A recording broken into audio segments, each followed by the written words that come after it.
Hey everybody, welcome back. Review a Day, episode number 188. I'm Leland and thank you guys for joining me. Do me a favor, head over to dampercast.com and check out episode number 43 of Dampercast. It's our 1 year anniversary. I got a little drunk. Head over there, listen to the episode. We had a grand old time. Search us in the iTunes store. You can subscribe there every single week when I release the show.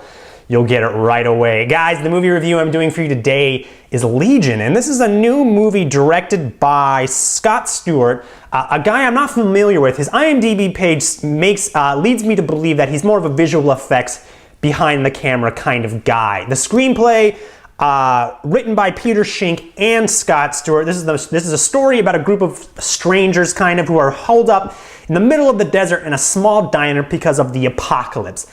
God's pissed off yet again and he sends down angels to inhabit the bodies of the people on Earth and to wipe everyone out. He did it with a flood before. This time he's doing it by possessing human beings. Nice little take. Paul Bettany plays an angel. He doesn't want to destroy the human race. He comes down to Earth to try and save this young girl's baby who is basically humanity's last hope. We've seen this before. With every film I review, if it's a film I love, I usually try to find something that maybe was underdeveloped or something I wish that could have been a little bit better. And with every film, even films I despise, I try to find at least one thing positive to say about it. And what I'll say about Legion is that all the actors are attractive and they all deliver their lines of dialogue. There, I said something positive. Legion is one of the worst movies I've seen in quite a long time. And it really is too bad because I really didn't go in with that high of expectations, and really all I wanted was a badass movie. I just wanted a badass creature effects movie. Like in the trailer for this movie, we see the grandma crawling around on the ceiling and she gets shot with a shotgun. That's my bread and butter. Anytime you could shoot possessed grandmas or possessed like devil children, I'm down for it. I absolutely love that stuff. I wasn't expecting anything heady or intelligent. Just get me from point A to point B and I'm down.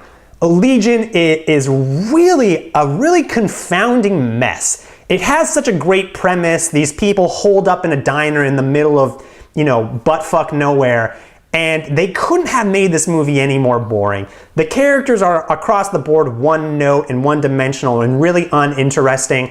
And it's crazy because they spend half this movie, more than half, talking. Character is action. Character is not quippy dialogue back and forth. It's not characters talking about their history. Character is action, and these characters needed something to do because they spend half the time holding guns and looking at absolutely nothing. And I think one of the other biggest problems of this movie is the direction. There is maybe two kind of exciting moments in the entire film, and with a movie like this, you could make the action badass. You could have people cutting people's heads off. I would have killed for a blood fountain in this.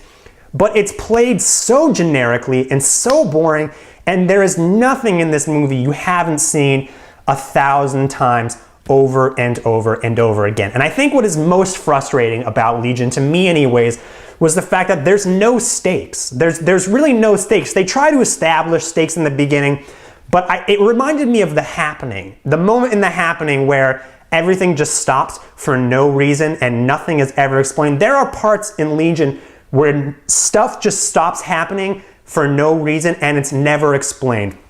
The plot of this movie is that God sends down the angels and possesses human beings, and for the life of me I can't figure out why, because at the end of this movie we have Gabriel show up and he's an angel and he's fucking badass. He's got wings and he's like bulletproof practically.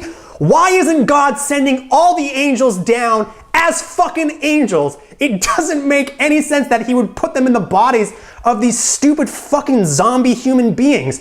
My favorite moment in the entire movie was when these possessed, human beings who are possessed by angels, remember, all these vans pull up in front of the diner and the doors open and angels, you know what kind of music they're listening to? Like hardcore scream punk. Really? That's what angels are listening to, and they have fucking like tattoos and like piercings and shit. And it's just so stupid. It is so stupid. It has one of the most unintentionally funny lines of dialogue I've seen in quite a bit, where Dennis Quaid literally says, "Sorry guys, we're out of business," and he lights a match and the fucking place explodes, killing a character. We think it's killed the character, but no, he's not dead. He comes back 5 minutes later. This movie has one of the single most frustrating ex machina moments I've ever seen. Ex machina is when it refers to like ancient Greek plays or something like that, when before a character would die, a god would literally come down and save them. Anytime at the last moment someone gets saved, that's an ex machina. There is literally an ex machina in this film. And it was one of these moments I was just like, fuck this, I'm fucking done. I think I left with a couple minutes left of the movie. I really, once I saw the conclusion of this film, was like, great, I don't give a shit anymore. I would feel bad actually giving Legion a number rating because I did walk out with a little bit left, but it was absolutely terrible, and under no circumstances should you see this movie because it's dumb as hell. Guys, rate, subscribe, leave your comments below. Head over to nitpickit.com or dampercast.com, and I'll see you guys next time.